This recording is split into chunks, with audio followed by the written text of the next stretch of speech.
Hello guys, this is Tutorial Stream, and in this tutorial you will learn how you can create a new task in the Any.do application on your Android.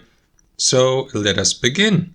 Launch the Any.do application, and here on your home feed or home screen tap into All Tasks.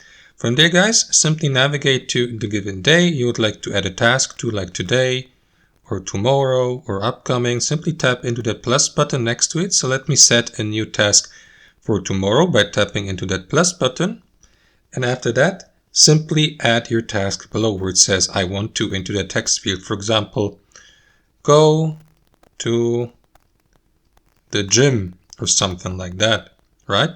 Tap into that checkmark button in the bottom right corner to create the given task for tomorrow, and that's it. You will see the given task, so you can, for example, tap into it to edit it, for instance, and you may change the date here where it says tomorrow, or mark it as complete by tapping into mark as complete here, add a subtask below, add notes, and so on and so forth guys. Any changes you make can be saved by tapping into save in the top right, and that's how you create a new task in the Any.do application. Hope you enjoyed it, and until next time.